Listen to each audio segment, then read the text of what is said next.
Welcome to Hard Talk. I'm Stephen Sacker. Imran Khan won power in Pakistan 2 years ago with a promise to root out corruption and take on the country's vested interests. So how's it going? Well, rising food prices and the COVID pandemic have left many Pakistanis feeling worse off, while the anti-corruption drive has become a political battleground. My guest today, Ishaq Dar, was Pakistan's finance minister, a key lieutenant of former Prime Minister Nawaz Sharif. Now, both of those men are trying to rally opposition to Imran Khan. But how much credibility do they have?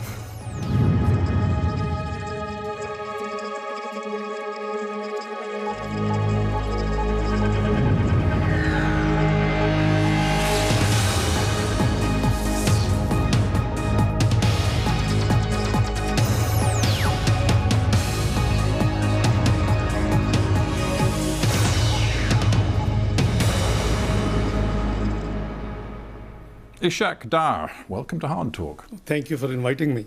Let us begin with your personal status, your legal status. Sure. You are a wanted man in Pakistan. Are you here in London to escape the judicial process? Well, not really. I think you must be aware of the Pakistan history, that whenever in Pakistan over a period of 73 years, the corruption rhetoric has been used in the last few dictatorships, and the current one isn't different because this regime is known to be under a covert coup or a judicial martial law. So I can prove that there is nothing against me, and I have all the evidence. I hope that you know that the prime allegation against me, my name was not in Panama paper. My name was not in the 20th of April. Let me stop you, because some people will not be following this in great detail. Sure. You're saying your name was not in the Panama Papers. Nonetheless, sure, we learned an awful lot from those Panama Papers published in 2016 about sure, monies being stashed away in foreign bank accounts, and it involved some very top-level Pakistanis. And there was reason to believe that not just Nawaz Sharif's family was involved, but your family too. No. There isn't any mention of my family. I'm not saying there was a specific mention of your family, but the National Accountability Bureau decided after the publication of the Panama Papers to look very closely at yours and your family's interests, assets and accounts. Most welcome. And they found that there were grave problems with your accounts. No, not at all. Not at all. Because you see, I'm sure that you would be privy that it was the Supreme Court direction which set up a joint investigation team, which is extrajudicial activity which Supreme Court decided. And there were two military intelligence members who were virtually governing out of the 6 members of the JIT. So you see, there is a background. Well, I'm actually interested in what's known in Pakistan as the National Accountability Bureau, which is the main agency of anti-corruption. Yeah, and they look very carefully at you and your family's interests, as you well know. And in September 2017, they concluded that you and your family owned assets, quote, beyond your known sources of income. They said quite specifically, the accused, that is you, has acquired assets and pecuniary interests, resources in his own name and the name of dependents, totaling roughly $6 million US dollars, more than 830 million Pakistani rupees. Now, is it your contention that the National Accountability Bureau has no integrity? It has lost its integrity long time back. It is an institution which is used against political opponents. But you didn't say that with respect, sir, when you were a very senior serving government minister. No, I did. I held press conference and I explained, by the way, this number is as per my tax return. I never missed. You see, the prime allegation against me, which was in the JIT report, on the basis of which Supreme Court directed NAB to file a reference, was that I did not file 20 years tax returns in Pakistan, 1981 to 2001. A UK qualified chartered accountant, never missed reporting his tax matters in UK when he was here till 1976. And then in the North America, 2 years, and in Pakistan since 70, I've never missed any tax return. So this is such a blatant allegation. Is it? Well, in that case, let's be very open and transparent with each other. I've interviewed many government officials and ministers around the world over many years, and they always say, oh, I'm not responsible for any corruption at all, and I believe in transparency. I do. You do? Oh, so yes, how many properties do you and your family own? It's all declared in my tax returns. Well, just give me the answer, because I don't know. How many properties do you and your family own? I have my main residence in Pakistan, which has been taken over by this regime. So I haven't got too many properties. But how many properties do you and your family own? My net worth is what has been reported. How many properties do you and your family own? One. One sole residence. You and your family own Yes, one property. my sole residence. So all of these stories in the Pakistani press about multiple properties owned by your family inside Pakistan, property interests overseas, including in Dubai, wherever, and we're sitting in London. We're sitting in London. You own nothing in London? No. Your family, not just you, your family. No, not at all. Own nothing? No, because and Dubai? The government. Dubai? My sons have just one villa, which is owned by them. They're in business for the last 17 years. So when I asked you how many properties you and your family own, and you said one, that wasn't strictly true. No, it is strictly true, because they're adult, they're married, they're 17 years, they're in business, so they're independent of me. You know very well that when the NAB looked at your assets, they were looking at you and your family. I have no issue. My family, everything is accounted for. That's exactly, you see. If all of this is so clear-cut, you only own one property in the entire world, your tax records have been kept and given to the authorities over the last 20 years, if everything is so crystal clear, why do you not go to Pakistan and make this case in a court of law? Well, the court of law, my lawyers were there. I'm here for medical treatment. I have a cervical issue. You've been here for what, best part of 3 years on this medical issue? Almost, yes, I am. Are you still really suffering? Yes, I am. And you couldn't possibly get back to Pakistan? Well, let's see what's happening in Pakistan. Where are the human rights?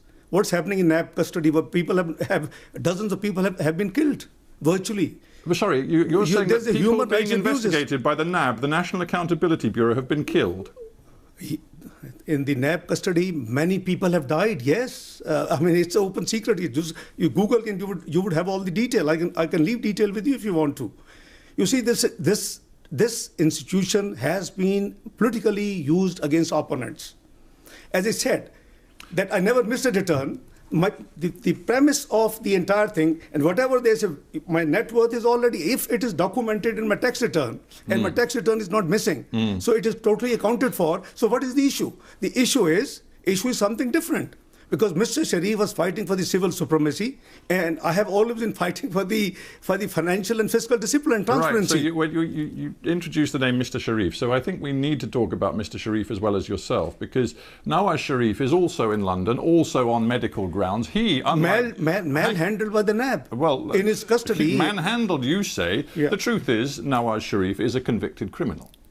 Well, I hope you know that both cases in which he has been convicted, in both judgments, it has been written that the prosecution has not been able to prove any corruption, any kickback, any loss to the exchequer. So what else we want? I'm sorry, sir, but it is quite clear that he is a convicted criminal. And again, the Accountability Court, which works alongside the National Accountability Bureau, found against Mr. Sharif. I believe he was given a 10-year sentence, and it was reduced ultimately to 7 years. He was then allowed to come to London on medical grounds, the same medical grounds that brought you to London too. So here the two of you sit, and now you and you of course used to be his finance minister in the Pakistan government, you and he put yourselves forward as leading voices in the opposition in Pakistan, demanding early elections and an end to Imran Khan's government. And I ask you, what credibility do you think you have with the Pakistani people? I think what credibility Imran Khan government has.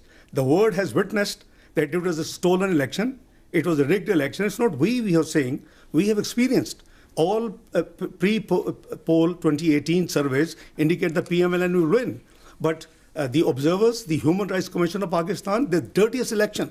Everybody knows the election has been stolen from us. So I think we have every with respect, right. I just looked back at the EU Monitor's report on that election. They reported some grave concerns about abuses in specific places, not involving just one party, but several different parties. But the final and ultimate conclusion was that they believed the result was credible, that Imran Khan's election victory in 2018 was credible. That was the conclusion of the EU report. Then you haven't read all the reports. The Human Rights Commission of Pakistan. You can cherry pick the most negative. I'm telling you that the EU monitors, highly respected, independent monitors, looked at everything that happened in Pakistan, and they concluded that Imran Khan's victory was credible. No, Free and Fair Election Network, which is the global one. Do we have any question on their integrity? What do they report? I don't believe that there's ever been an election in Pakistan without some abuses where every single thing was conducted with freedom and integrity. That doesn't work in Pakistan. The truth is Imran Khan has a democratic mandate. He's been in power for 2 years, and you are now saying to the Pakistani people he must be removed from office. Mr. Sarkar, this election has been stolen.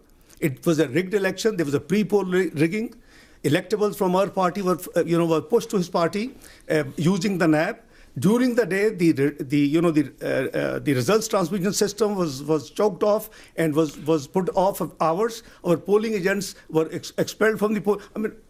Fafin has reported 35 seats were rigged and stolen. Otherwise, he would have never been in government. Well, your party chooses to say that. I would simply come back to Michael Gala, the chief of the the EU monitoring team, who said overall, I think you have to this read the whole election result is credible. Well, this.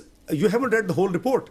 Let's go to the whole report of EU chief. Please go through what did he say before this last sentence. Well, of course, his conclusion is the most important thing. I think you'd agree. Maybe you wouldn't. Okay, let's move on. Let's talk about what your tactics are now. Because as I've said, you and Nawaz Sharif are sending your video links back into Pakistan, sometimes to thousands of people, demanding an early end to the Imran Khan government. And this is what, just a month ago, Nawaz Sharif said to thousands of people in Punjab. He said that the integrity of the army chief, General Qamar Javed Bajwa, had disappeared. He said that the general was responsible for levering him out of office and rigging 2018, as you've said. Quote, this is what Nawaz Sharif said.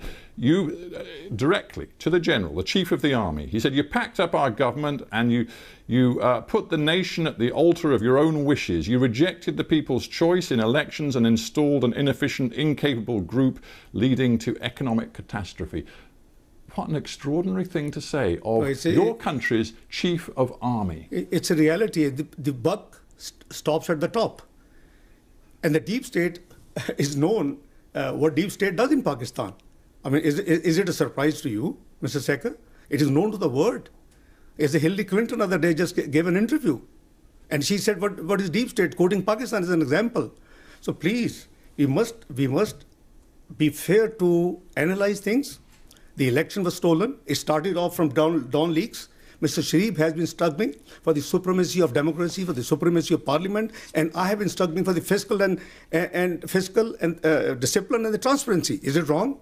UK has been upholding the democracy and the democratic values. We would think that you would be supporting us. So let us be clear. You are saying that the Pakistani military, the army in particular, are subverting all democratic processes in your country. Is that what you're saying? This is the global reports. It's not... No, I want to be clear what you're saying. Because the Pakistani people will be listening to this interview, and you are condemning the military of your own country as subverting your democracy. It's not the military. I think we have to talk about the individuals.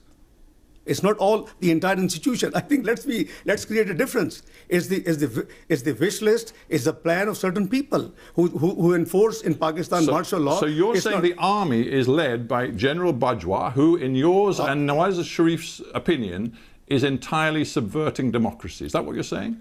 Well, I think I want to be clear. Let's re-articulate. What we are saying, that if the elections were rigged, it is now established without any ray of doubt.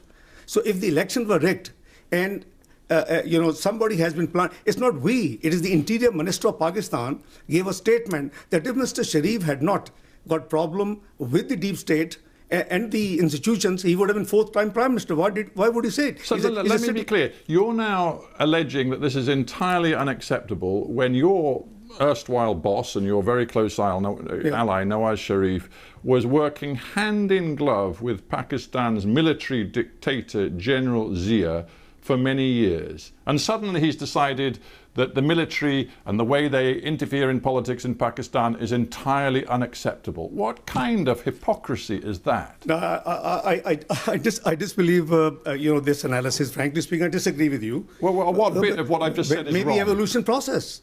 Maybe evolution process. Evolution process? Yeah, because oh, you mean because then he was in power and now he's out of power, so he's really angry with the army because they won't work with him? No, it's not the first time. It's the third time he was Prime Minister. And Imran Khan, own Interior Minister, tells the whole world that Mr. Sharif would have been fourth-time Prime Minister if he had not got trouble with the establishment. You see, Imran Khan may be unpopular in Pakistan now, but when he heard what Nawaz Sharif said last month at that rally, when he directly targeted the Chief of Army, Imran Khan said this. He said, how dare Nawaz Sharif point to the general and blame him for what is happening in Pakistan when for years Mr. Nawaz Sharif polished the boots of a former military dictator. When Imran Khan said that, I dare say he actually had a great deal of sympathy from many Pakistanis who know hypocrisy when they see it. I think you probably haven't seen his 21 clips, how he has been maligning the military army chief, the intelligence services of Pakistan, and not too long before, it's just last year when he was in the United States, he gave a statement that it is the ISI, our intelligence service, which actually was responsible for the Osama bin Laden and its killing, etc., etc. So I think when he was out of power, when he was in opposition, he had given 21 different statements at different times. He was known as Taliban Khan.